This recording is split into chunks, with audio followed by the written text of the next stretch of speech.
Nani atashinda kombe la dunia? Habari nzuri ni kuwa unaweza kushinda Toyota IST. PMBet, mdhamini wa matangazo bingwa ya dunia ya mpira wa miguu.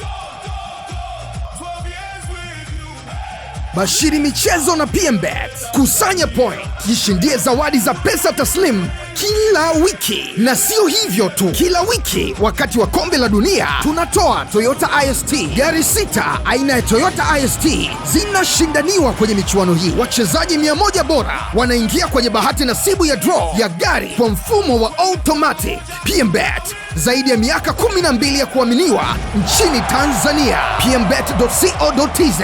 Daka Ndinga, msimu huu wa kombe la dunia. PMBet, mpira mkubwa, ushindi mkubwa.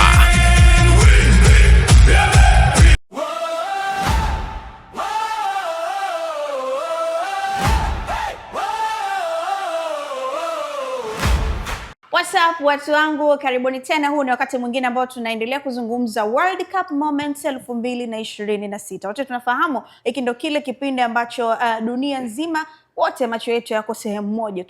Sasa hivi tumetoka kutazama quarter finals kwa zile timu ambazo zimefanikiwa kwenda hatua inayofuatia ya nusu finali, lakini kwa hivi sasa basi kwa wakati huu kwenye World Cup Moment, kwenye hii segment yetu ya kwanza, unafahamu tunarejea yale ambayo nyuma amepita. Tunaenda kupita kwenye zile timu ambazo zimecheza kwenye ile hatua ya robo. Tunaangalia ni kwa namna gani ambavyo waliweza kuperform, ni mchezo gani ambao uliwavutia zaidi leo Mshindo Mkenge pamoja na Juma Shabani. Lakini sasa baada ya hapo tutakuwa na mengi sana ya kuzungumza, tukiangalia kwenye football science, tukiangalia kwenye infotainment, tukiangalia kwenye historia. Kwa hiyo hakikisha tu unakuwa pamoja na sisi tangu tunaanza mpaka pale tutakapofikia tamati. Usisahau lile kubwa zaidi, trending tactics ambazo tunaendelea kuziona kwenye World Cup. Utapata wasaa pia wa kupitia kwenye hilo, kuangazia ni mbinu zipi hasa ambazo zinatumika kwenye michuano hii ya kombe la dunia. Mimi ni Justa Julius na sambamba na PMBet tunaendelea kuwa nao. Unaweza kubashiri kupitia www.pmbet.co.tz au kwenye *149*23. Ukibashiri huko unaweza kujishindia Toyota IST. Na ziko 6 ambazo kwenye msimu huu tu wa dunia, msimu huu wa kombe la dunia zinatoka. Kwa hiyo hakikisha mpaka kombe la dunia linaisha na wewe tayari umeshamiliki gari yako kupitia PMBet. Jamani, kwema? Kwema. Safi, mambo yanaenda. Salama kabisa. Mungu ni mwema. Jumatatu leo Jumatatu. Jumatatu mpya kabisa. Tukionekana kwenye kamera angavu kabisa. Na mashaka na simu ya Alibaba. Masije akaa na haribu bwana. Production inofanyika ni production kubwa sana. So ukichukua kwenye simu ambayo kamera yake kidogo ina uhalaki. Alikuwa anachukua na simu. Yes. Tutamkatia vipande bwana. Na sijui alikuwa anapima kitu gani. Si nani alikuwa anamjulisha kwamba ndipo kwenye kipindi. Tutamkatia vipande. Sijui kaka. Haya sawa bwana, nilisema tutaanzia kwenye quarter final na kwenye quarter final wote tunafahamu, au kwa usiyefahamu, mechi ambazo tulipata nafasi ya kuzitazama ile siku ilikuwa ni mechi ya Ufaransa na Morocco kwenye hatua hiyo ya robo finali, lakini tukaitazama mechi ya Spain pamoja na Ubelgiji, tukatazama mechi ya Norway pamoja na England, kisha dimba likafungwa na mechi ya Argentina pamoja na Switzerland. Kwa ninaanzia hapo. Kwenu nyie ni mechi ipi hasa kwenu ambapo iliwavutia zaidi kwa matokeo yale ambayo mpaka sasa hivi tumeona Ufaransa alifanikiwa akamuondoa Morocco kwa mikwaju ya magoli 2-0, lakini Spain akamtoa pia Ubelgiji kwa goli 2-1. England akamtoa pia Norway goli 2-1, lakini Argentina pia akamaliza mchezo dakika za mwishoni kabisa goli 3-1. Mchezo upi Mkenge kwako ulikuwa umekuvutia zaidi? Kwangu mimi ni Wafaransa dhidi ya kloni lake. Okay. Yes. Ilikuwa ni mechi nzuri ambayo katika makaratasi inaonekana kama Mfaransa alikuwa ana mechi nyepesi. Na kilichofanya watu waone kama mechi nyepesi kwanza ni the way Ufaransa walivyokwenda katika mashindano msimu huu, kwa sababu huu ni msimu ambao wanacheza robo finali yao ya 3. Na hivyo wameingia nusu finali ni mara 3 mfululizo. Kuanzia 2018 ambao wamebeba Russia pale, ikaja 2022 Qatar wamecheza finali, wamefungwa na kina Messi Argentina, na hiyo wameingia. Kwa hiyo watu walizama zaidi squad. Na ukitazama kwenye lineup ya Morocco kuna wachezaji ambao wamewahi kupita kwenye timu za taifa za vijana za Ufaransa. Bwa mdogo Boadi, midfield yule mwenye manywele nywele yule kapita Ufaransa kwenye timu zao za vijana. Hata central defender Issa Diop naye ni miongoni mwa wachezaji ambao wamewahi kupita kwenye timu za vijana za timu ya taifa ya Ufaransa. Kwa hiyo walikuwa wanatazama ni kama baba anacheza na mtoto wake. Of course Ufaransa wana timu nzuri na hata kichotokea ni kweli walikuwa wanastahili. The way wanavyocheza wale wa Morocco, kama wanakutana na kitimu tu cha kawaida wanawafunga bila, yani huwezi kuwa na mashaka. Watazame kama Waholanzi walitangulia wao goli, Diop wakaenda kasawazisha, ikaenda kwenye matuta, wakaenda wakafuzu wa Morocco, lakini Uholanzi imerudi nyuma kwa hatua nyingi sana. Wafaransa huoni kama huoni kama njia yao inaishia leo ama kesho, kwa sababu tazama mstari wao wa juu. Una watu wengi ambao ni vijana ambao tutawapata kwa World Cup inayofuata ambayo itachezwa kwenye nchi za Ureno, Morocco, kuna nchi zinaandaa nchi 3 tofauti. Kwa unaweza kaona ni watu ambao kwanza ni wa moto na wapo njiani. Kwa mimi nafikiri Morocco alikutana na mtu ambaye hakuwa size yake. Okay. Yes. Sawa. Juma, kwako ni mechi ipi hasa ile kuvutia? Ilikuwa ni mechi ya Hispania dhidi ya Ubelgiji. Na nilikuwa nataka kuangalia namna gani ambavyo unajua Hispania kwenye misimu hivi karibuni inaenda, huu ni msimu kama mara mwisho kuchukua taji ilikuwa ni 2010, si ndio? Sasa hivi tunavyozungumza ni 2026. Nilikuwa nataka kuangalia kizazi ambacho kilichopita pale, kwa sababu cha kina André Iniesta, kina Xavi, kina Sergio Busquets, kina Dani Alves, kina David Villa kwenye upande wa kikosi chao. Mzokefu. Yes. Ile cream ilikuwa tayari imeshaondoka. Kwa hiyo nilikuwa natarajia kuweza kuona namna gani ambavyo wanaweza wakaandaa tena kizazi. Lakini kingine ni kwamba unajua story baada ya timu ya taifa ya Spain kuweza kuchaguliwa ilikuwa haina hata mchezaji mmoja wa kikosi cha Real Madrid. Ukiachana na Cucurella ambaye amesajiliwa kwa sasa hivi ndo ataanza kuitumikia Real Madrid katika upande wa msimu ujao. Lakini ilikuwa haina hata mchezaji mmoja ambaye anatokea wapi? Real Madrid. Lakini hata ukiangalia ile 2010 nadhani mchezaji alikuwa ni mmoja tu pekee, Sergio Ramos. Yes. Goalkeeper pia Casillas na Sergio Ramos. Kwa hiyo ilikuwa haibeba wachezaji wengi. Xavi alikuwa yuko Madrid tayari 2010. Alonso alikuwepo. Yes, kwa hiyo ilikuwa haina wachezaji wengi walikuwa wanatokea wapi? Barcelona. Lakini kwa msimu huu ndo imejidhihirisha hiyo kwamba mna hata mchezaji mmoja wa Real Madrid, lakini bado unaiona inaendelea kuweza kufanya vizuri. Wiki iliyopita Arsene Wenger alizungumza akasema kwamba miongoni mwa timu ambazo anaziona huenda zikachukua ubingwa wa kombe la dunia alitizama Ufaransa pamoja na Spain. Lakini Spain ambayo ukiangalia mpaka sasa hivi imeonekana ikifanya vizuri zaidi, especially kwenye eneo la ulinzi, kwa namna ambavyo pia wamekuwa haruhusu magoli na namna ambavyo wameonekana wakifanya kazi kubwa sana. Lakini changamoto ipo katika eneo la ushambuliaji. Wanatengeneza sana nafasi wakitokea katika maeneo ya pembeni, kitu ambacho kinawafanya wasio comfortable sana kwenye kuzitengeneza hizo nafasi na kuwa nyingi. Ubelgiji, watu wengi sana wanamlaumu kocha Roberto Martinez. Alikuwa na hiyo cream ya wachezaji bora ambao mwisho wa siku wakufanikiwa kuweza kuchukua taji na hicho kizazi. Kwa hiyo kuna wachezaji wengi kama kina Eden Hazard alikuwepo, Strootman, Raja Nainggolan pia alikuwepo pale, ya Toby Alderweireld pamoja na Toby Alderweireld lazima umjue kwa sababu sikaiza Spurs. Yes. Van Togen pia nao ilikuwa ni moja kati ya kizazi bora katika upande wa taifa la Ubelgiji. Kwa hiyo hawakufanikiwa kuweza kuchukua chochote kitu. Kwa hiyo nilikuwa natamani sana kuiona hii mechi ya Ubelgiji dhidi ya Spain, kwa sababu ni timu zote ambazo ukiangalia huku mwanzo zile mbegu zao zilikuwa zimefanyaje? Zimeshaoza. Kwa hiyo tunazitizama tena kwenye kuanza kuchipukia ni timu gani ambayo inaweza ikaja na mafanikio kuliko mwenzake. Kwa hiyo ilikuwa ni mechi nzuri. Yes. Mpaka kufikia sasa hivi timu ambazo mlianza nazo kuzisupport wakati World Cup inaanza mpaka sasa hivi bado zipo? Mimi binafsi timu yangu ipo. Ipi? Mimi Argentina kaka. Okay. Mimi sitaki timu ya kupapaisha. Yes. Juma acha unafiki kaka. Kaka. Unafikiri gani sasa? Toka kombe la dunia mimi Allahu Akbar. Alikuwa timu gani? Anadhalilika huyu. Hapana. Ni Ufaransa. Sio mleno? Hapana. Wewe lini umesikia mimi nashabikia Ureno? Basi kaka. Timu yake Ufaransa. Mimi ni fan wa Ronaldo lakini sio upande wa timu ya taifa. Basi kaka, Mfaransa timu yake ipo. Nani atashinda kombe la dunia? Habari nzuri ni kuwa unaweza kushinda Toyota IST. PMBet, mdhamini wa matangazo bingwa ya dunia ya mpira wa miguu.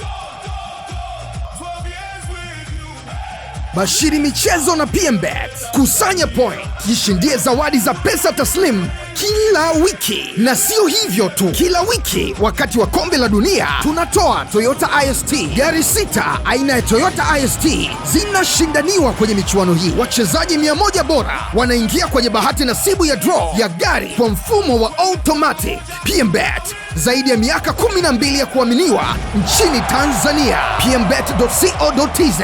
Daka Ndinga, msimu huu wa kombe la dunia. PMBet, mpira mkubwa, ushindi mkubwa.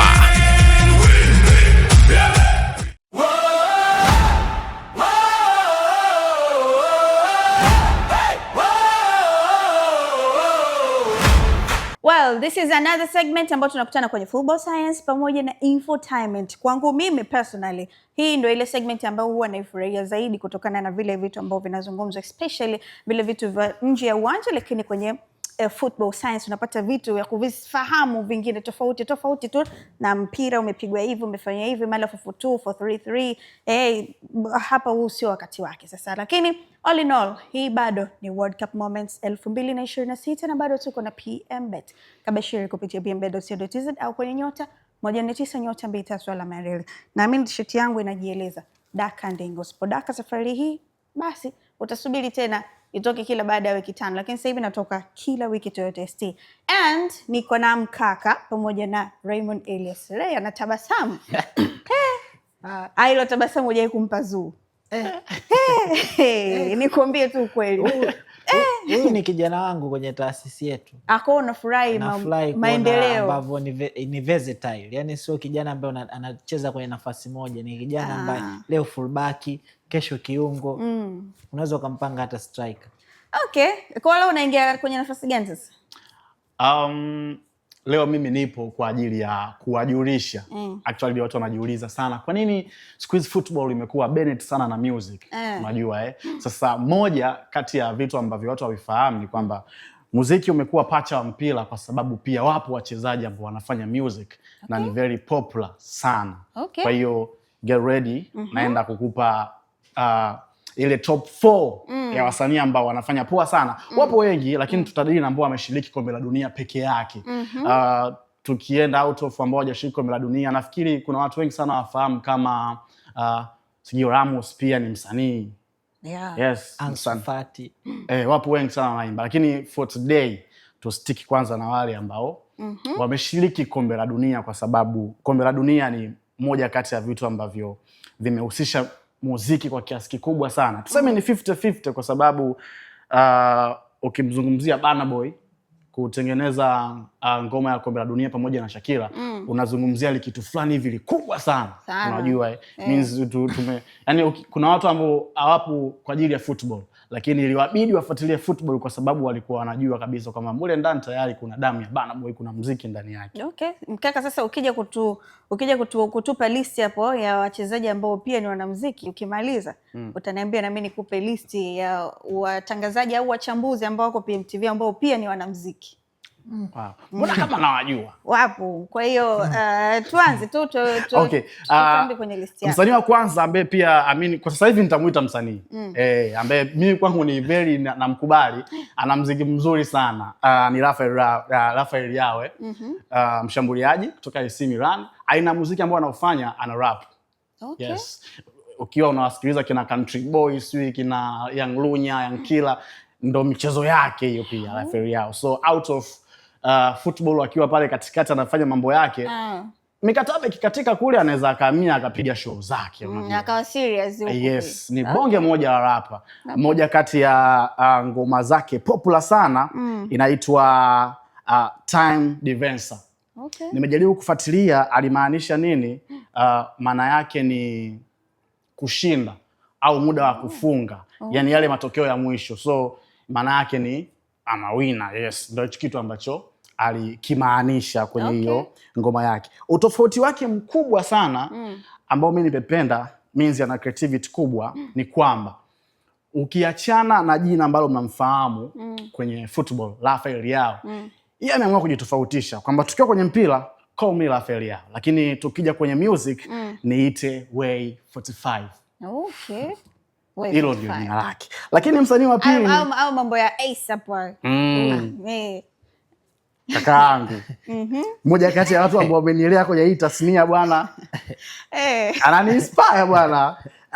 Msanii wa pili ambaye ni mnoma sana kwenye hizi kazi anaitwa Alphonso Davies.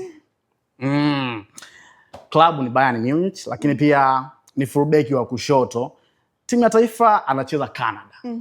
Of course, aina muziki anaofanya ni trap. Nafikiri mnamkumbuka Chinbiz. Najaribu kutoa mifano ya wasanii kutoka Bongo ili muweze kuwa na uelewa wa haraka sana. Muziki ambao alikuwa anafanya Chinbiz, amini anaofanya Chinbiz mpaka sasa hivi, ndio ambao anaofanya Alphonso Davies. Okay. Moja kati ya nyimbo zake kubwa sana inaitwa Munchen My Throne. Okay. Yes. Msanii wa tatu ni Alisson Becker. Anacheza Liverpool. Timu ya taifa ni Brazil. Aina ya muziki anaofanya ni gospel au kwaya. Huyu mtu yeye kutaka kujichanganya kabisa na mambo ya no, sio mikato yake. Nimeshasema Brazil. Moja kati ya watu yeye kaamua kushika gitaa, anaita kijiji chake humu tu. Yesu kafanya nini, ndio michezo yake by the way. That's why na ndio maana sometimes unakuta kuna watu wanaperform vizuri kinoma wakiwa kwenye ground kwa sababu Jesus is inside them. Mungu kwanza. Actually sijui ngoma yake popular kubwa ni ipi, lakini nimeshuhudia sana ma concert yake mengi anafanya na ana kijiji chake kwenye upande wa music. Tumalize na Luis Diaz. Yeye pia ni mchezaji, anacheza Bayern Munich, lakini pia taifa ni Colombia. Aina ya muziki anaofanya ni rap. Anachana pia. Amewahi kufanya collab kubwa sana na msanii ambaye pia nafikiri ni mtu wa Colombia, anaitwa Lian Castro, right? Na nafikiri ni mmoja kati ya wasanii ambao wameperform pia kwenye World Cup msimu huu. Sijui ilikuwaje kumuita mwanae pale katikati kufanya jambo, lakini wanayo collab, wamewahi kufanya muziki kwa pamoja. So hizo ni moment ambazo unaweza ukazifurahia pia. Na kama ulikuwa unajiuliza maswali, kwa nini football kwa sasa hivi imekuwa connected na music, ni kwa sababu pia wapo wasanii ambao wanaofeel muziki na wanaofanya pia. Mimi naitwa Mkaka Nose, ukiniita Republic Announcer, watoka hujakosea sana. Okay, sawa Mkaka Nose. Haya, muda football science. Yaani leo unacheka, leo meno yako naona yote leo. Mimi nafurahia mafanikio ya ndugu zangu. Haya, sawa. Kama ni kweli, nashukuru. Tuende kwenye football science. Leo umetuandalia nini?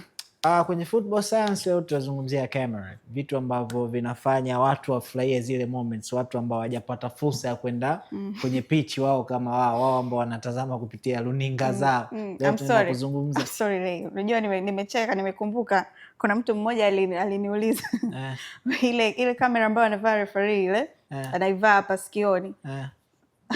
Akaniuliza hivi yengo ya hii picha huwa inapatikanaje kwamba kuna cameraman huko anakuwa anakimbia na kamera katikati au? Hapana, ile si yeye ameivaa. Kwa hiyo ni sawa sana ayengo ambaye anachokiona pale kwenye picha. Sasa leo hii si hatutagusia hicho kwa sababu Sistinho Martin ashaikuzungumzia hiyo. Leo sisi tutazungumzia baadhi ya cameras ambazo zimekuwa zikifanya poa ama ambazo zimekuwa zikitumika. Moja ya kwanza ni hii ambayo hata sisi inatufanya sisi tuonekane, broadcasting cameras. Kitu ambacho inatakiwa kufanya ni ile yenyewe ina capture moments zile ambazo zinapatikana kwenye picha, yale matukio. Unamwona Lamine Yamal anapiga chenga, unamwona Kylian Mbappe ana shoot, unaona mpira una move kwenda sehemu moja kwenda nyingine. Ile ndio broadcasting cameras ambazo mara nyingi zinatumika na broadcasting companies. Na mfano wa broadcasting cameras ndio hizi ambazo unaweza kaiona hapa. Hii ni mmoja kati ya mifano ya broadcasting cameras, lakini hii ndio ile ambayo wengi wanajua, wanashindwa kuona, wanashindwa kujua inafanya nini. Ile juu pia ni moja kati ya cameras ambazo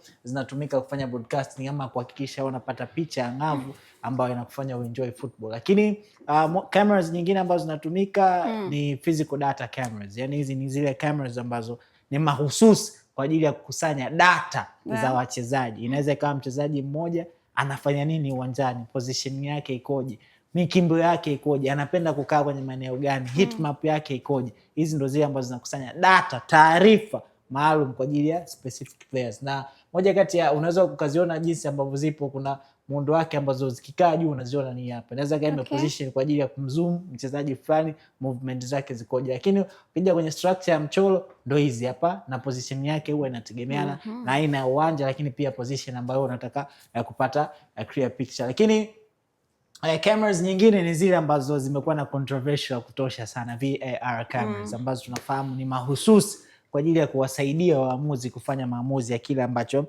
kinatokea kwenye pitch. Review matukio ambayo kama matukio. Yani ina capture moments, kwa sababu kuna moments ambazo ni ngumu kuzicapture zote kwa jicho ambalo umepewa na Mwenyezi Mungu. Kwa hiyo utahitaji usaidizi, na hapa ndipo ambapo zinaingia VAR cameras ambazo ukiziangalia kwa picha nje muonekano wake mara nyingi ni huu, ambazo hizi hawa ndo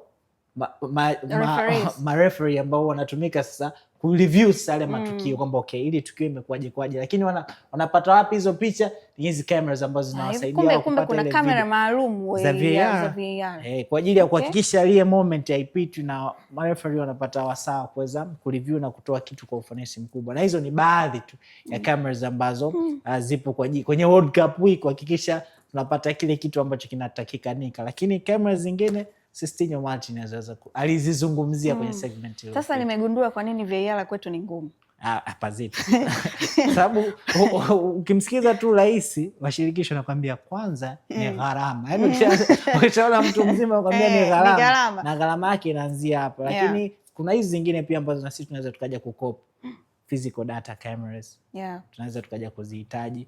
Inawezekana pia zikaja kutusaidia hapo baadaye, kwa sababu unapata data zote za mchezaji. Basi sawa, shukrani sana Mkaka pamoja na Ray. Naamini watu wengi watakuwa wamejifunza kwenye wasanii ambao wachezaji ambao pia ni wasanii. Uliambiwa na wasanii wako mwofisini? Oh yes, ni wa kwanza kabisa, msanii wetu wa kwanza ambaye amesema una Ray alivyokuwa yuko serious. Nataka nimfahamu.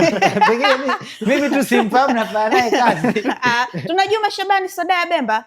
Huyo ndio yani ukizungumza kati ya moja watu ambao wako vizuri kwenye kuchana, Juma Shabani. Nina video yake. Na nijua mimi siongeagi bila evidence. Wanaotumia mic mate na wanaochana. Huyo akikataa, kuna nani inabidi tumchape kwa sababu huenda hajui muziki. Moja kati ya watu ambao waga natamani nikae nipige nao story kuhusu muziki ni Juma. Kujua muziki na kufanya muziki ni vitu. Ukishajua muziki ushafanya kaka. Anafanya Juma atafanya muziki. Ukishajua muziki ushafanya. Juma anafanya muziki gani? Basi bisha na huyu. Muziki ufanywa na mtu anatoka Tabora. Bisha na huyu. Mimi kwangu ni wa kwanza. Wa pili ni Transfer Chale. Sasa yule si tunaona anafanya kabisa, ana rap video. Ngoma zake tunazo. Wewe nitajie ngoma moja ya Transfer Chale. Ile ambayo ile challenge ngoja ile challenge ambayo Jia ndo kashuka ile kuna beat ngoja ile ilikuwa ina Jesus is coming back. Jesus is coming back ilikuwa ni rap battle ambayo kuna beat ilikuwa imeachiwa. Niona bosi wangu CEO akiwa anatema vitu pale. Lakini kwa Juma wewe nitajie ngoma ya Juma. Sio ngoma. Unajua sio kila msanii lazima ametoa nyimbo. Msanii atakiwa afanye. Juma ana okay. Mimi okay. Labda okay, I'm taking back. Labda I'm taking back. Lakini Juma Shabani jamani anajua muziki. Sio kujua muziki. Anachana Juma. Anachana nini Justa? Kaka Juma leo inabidi ukasirike. Jiani yupo pale, anafikia na midundo mingi sana ambayo pia inaweza ikakufaa. Tufanye jambo leo. Juma naye achane. Bwana sawa, sisi tunamaliza hapa, lakini segment inayofuatia tunaenda kwenye trending tactics pamoja na historia. Endelea kuwa pamoja na sisi. Nani atashinda kombe la dunia? Habari nzuri ni kuwa unaweza kushinda Toyota IST. PMBet, mdhamini wa matangazo bingwa ya dunia ya mpira wa miguu. Bashiri michezo na PMBet. Kusanya point, jishindie zawadi za pesa taslim kila wiki. Na sio hivyo tu, kila wiki wakati wa kombe la dunia tunatoa Toyota IST. Gari 6 aina ya Toyota IST zinashindaniwa kwenye michuano hii. Wachezaji 100 bora wanaingia kwenye bahati nasibu ya draw ya gari kwa mfumo wa automatic. PMBet, zaidi ya miaka 12 ya kuaminiwa nchini Tanzania. pmbet.co.tz. Daka Ndinga, msimu huu wa kombe la dunia. PMBet, mpira mkubwa, ushindi mkubwa.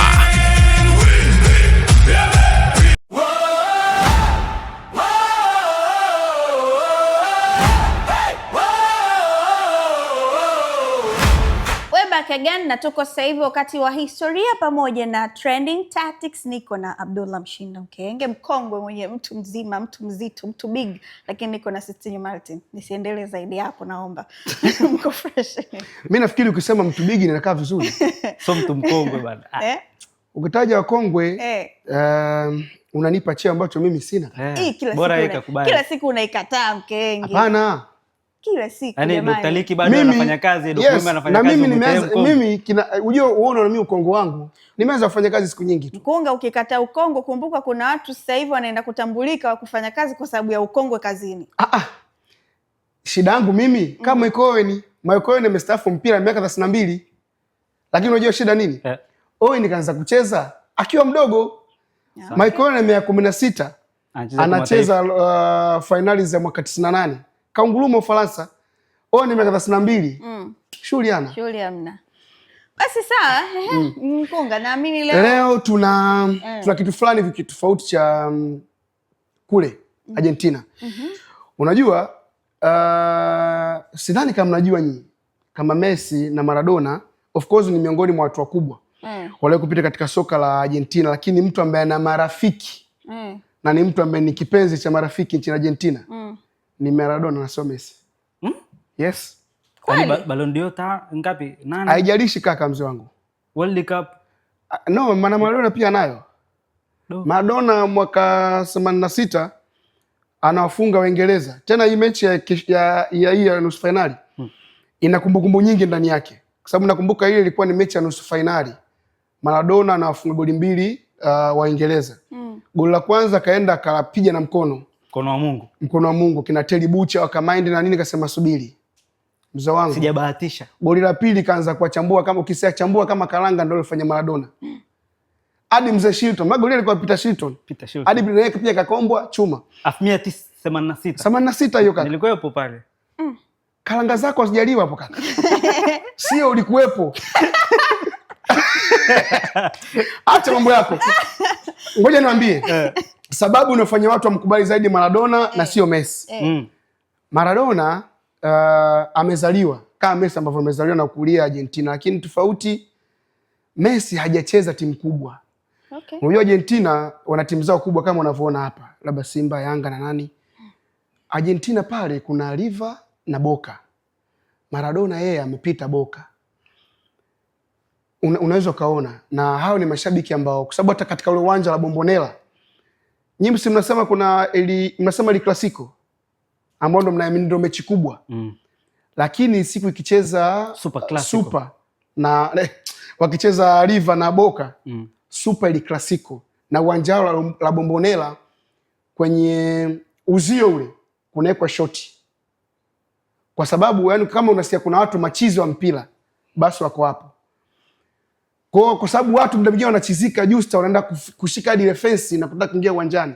Ukigusa tu pale tunanao. Kimekulamba. Tunasafirisha tunazika hapa. Kwa hiyo kinachomsaidia kwanza Maradona. Maradona amecheza Boca. Lakini pia Maradona tunajua biashara nyingi za Amerika Kusini ni watu ambao kuna mambo ya kijasusi na nini. Maradona hao ndio marafiki zake. Messi maskini ya Mungu isivyokuwa bahati kwake. Kwanza ameondoka Argentina kuja Ulaya akiwa mdogo sana, miaka 16. Ameondoka pale maskini Mungu tena akiwa na sickle cell. Watu hawakuamini kama Messi anaweza kuja kuwa Messi huyu ambaye leo taifa analibeba mgongoni. Kwa of course wanaheshimu kwa analichofanyia taifa, kwa maana kushinda makombe kama hiyo nini, Copa America wameshinda mara 2. Wameshinda kikombe cha dunia kilichopita nchini Katari. Lakini watu hawamuoni kama ni mwenzao, kwa sababu kama nakumbuka miongoni mwa story ile trend 2010 wakati Spain wamechukua kikombe, kwa sababu asilimia kubwa ile timu ya Spain ilikuwa ni backbone ya Barcelona. Wasema hii timu hapa imekosekana Messi tu. Ni kwa sababu wale kina Busquets tangu wako academy wanacheza pamoja na mwalimu wake akiwa Pep Guardiola. Kwa hiyo watu hawamuoni Messi kama ni mwenzao kwa sababu hajacheza kwenye timu kubwa ya pale. Lakini pia watu wamemjua Messi akiwa Spain na hawajamjua Messi akiwa ndani kwao. Tofauti na Maradona. Maradona kaondoka pale. Yaani Maradona anatoka Amerika Kusini anakuja huku Ulaya tayari ni jina kubwa. Yes. Na kakuongezea Maradona ni miongoni mwa wachezaji watatu wa Barcelona waliowahi kupata God of War katika uwanja wa Santiago Bernabeu. Gaucho, Dona na nani? Na nani? Iniesta. Kuna siku mechi moja waliingia vibaya wale Madrid. Iniesta fanya sana ubaya pale. Wakati atoka kainuka juu apiga makofi. Nikuongezee swali. Hivi ni kwa nini wamepita hapa kizazi cha Brazil kikali sana Gaucho, nani De Lima, kina Mario, kina Rivaldo, lakini hao hawakumbuki kama anavyokumbuka Pele. Ni kwa nini? Pele kwanza vitu vingi. Pele ameshinda kikombe cha dunia kwanza akiwa na umri mdogo. Pele kashinda kombe la dunia mzee wangu ana miaka 17. Kwa unaweza ukaona. Hao wote wamekuja kushinda kombe cha dunia wakiwa tayari.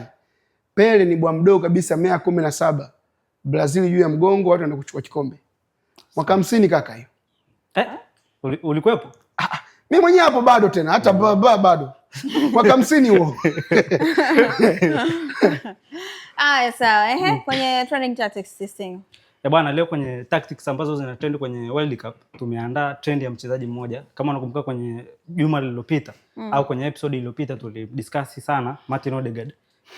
Hatimaye timu yake ilitoka na tutadiscuss mchezaji ambaye timu yake ndio iliitoa Norway, kwa maana ya Harry Kane. Tutajadili role ya Harry Kane kwenye England ikiwa inamiliki mpira. Tunajua ni mchezaji ambaye kwa sasa ni kati ya top scorers wao. Wana wachezaji wawili ambao wana magoli sawa, magoli 6 kila mmoja. Sasa tukianza na kumjadili Harry Kane, tutaanzia na moment ambayo timu yake ndio inakuwa na mpira.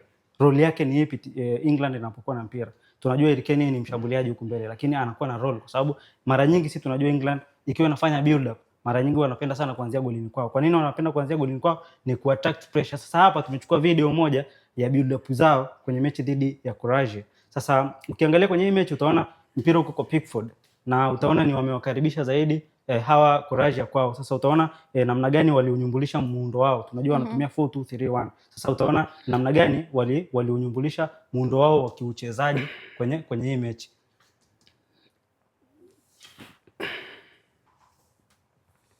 Fundi mitambo vipi tena?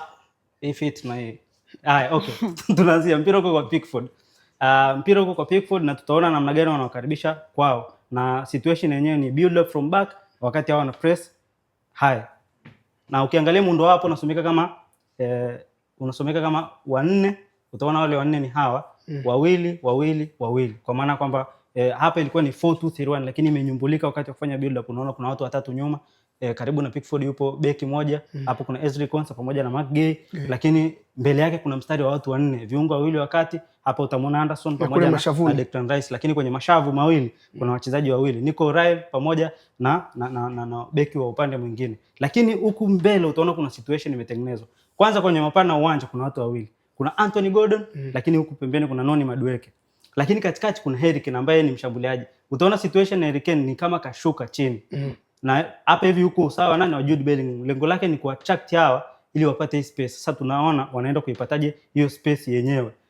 Utaona. Angalia anaenda kupokea mpira kwenye space. Lengo ni kupata hii space. Alafu tutaona wanaitumiaje. Mpira unatoka kwa Pickford unaenda kwake. Situation inatengeneza space kwa Madueke ya moja dhidi ya moja ambapo ni mpaka wanafika kwenye final third. Kwa hiyo ndio role ya Harry Kane. Sio kwamba tu sometimes anasubiri yeye kutengenezewa, lakini yeye pia ni mmoja kati ya watu ambao wanashiriki kutengeneza. Unaona wana attract build up kwao.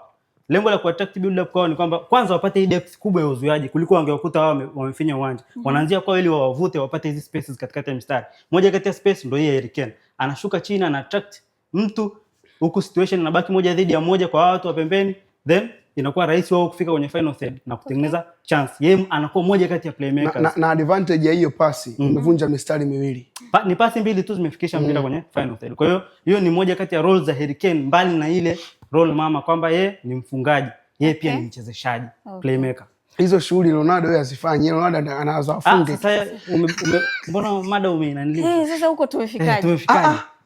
Tunazungumza mpira. Haya bwana, sisi kwa wakati huu tunaenda kwenye ubashiri. Shukrani sana kwa Abdullah Mshindo Mkenge pamoja na Sistinyo Martin. Tuende kwenye ubashiri kuangalia kwenye mechi ya nusu finali, kwenye mechi moja ya nusu finali. Mechi ya kwanza ya Spain pamoja na Ufaransa. Utabiri ukoje kwake Mkenge pamoja na Juma Shaban? Endelea kubashiri kupitia +149 +23 alama ya reli. au kwenye www.pmbet.co.tz. Nani atashinda kombe la dunia? Habari nzuri ni kuwa unaweza kushinda Toyota IST. PMBet, mdhamini wa matangazo bingwa ya dunia ya mpira wa miguu. Bashiri michezo na PMBet. Kusanya point, jishindie zawadi za pesa taslim kila wiki. Na sio hivyo tu, kila wiki wakati wa kombe la dunia tunatoa Toyota IST. Gari 6 aina ya Toyota IST zinashindaniwa kwenye michuano hii. Wachezaji 100 bora wanaingia kwenye bahati nasibu ya draw ya gari kwa mfumo wa automatic. PMBet, zaidi ya miaka 12 ya kuaminiwa nchini Tanzania. pmbet.co.tz. Dakandinga, msimu huu wa kombe la dunia. PMBet, mpira mkubwa, ushindi mkubwa.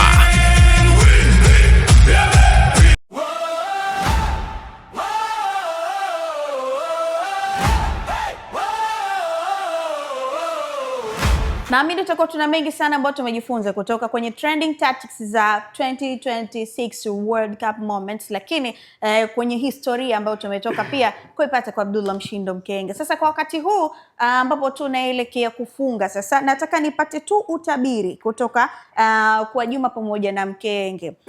Kwanza mko fresh Mungu ni mwema. Haya, sawa. Nataka nipate utabiri wenu kwenye hatua ya nusu fainali kwenye mechi hii moja ya kwanza, ambayo ni mechi ambayo inaenda kuwakutanisha Ufaransa pamoja na Spain. Kutoka kwenu utabiri wenu, kumbukeni unaenda pia kumpa picha ya mtu anayetutazama akafanya nini kwenye mkeka wake wa pmbet.co.tz. Toyota IST, kwenye zile asilimia za mtu anamiliki Toyota IST mmezishika kama asilimia kadhaa hapo, kama asilimia 20 tena hiyo. Kwenye dakandinga mmezishika asilimia zake. Tuanze na wewe Juma. Bingwa anapatikana kwenye mechi ya Ufaransa dhidi ya Hispania. Hata kwangu mimi naliona hilo. Nitampa nafasi kubwa Ufaransa kwenda kwenye hatua fainali. Hatua fainali. Yes. Mechi inamalizikaje? 2-1. 2-1. Yes. Okay. Mkenge. GG. Yes. Nani anaenda? Kwa maana kwenda mimi naondoka na De La Fuente wa Hispaniola. Okay. Yes. Okay.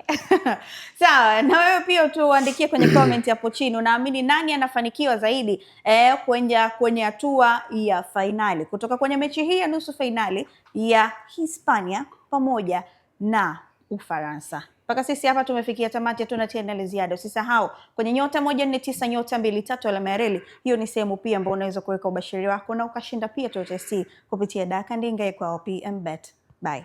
Nani atashinda kombe la dunia? Habari nzuri ni kuwa unaweza kushinda Toyota IST. PMBet, mdhamini wa matangazo bingwa ya dunia ya mpira wa miguu. Bashiri michezo na PMBet. Kusanya point, jishindie zawadi za pesa taslim kila wiki. Na sio hivyo tu, kila wiki wakati wa kombe la dunia tunatoa Toyota IST. Gari 6 aina ya Toyota IST zinashindaniwa kwenye michuano hii. Wachezaji 100 bora wanaingia kwenye bahati nasibu ya draw ya gari kwa mfumo wa automatic. PMBet, zaidi ya miaka 12 ya kuaminiwa nchini Tanzania. pmbet.co.tz. Dakandinga, msimu huu wa kombe la dunia. PMBet, mpira mkubwa, ushindi mkubwa.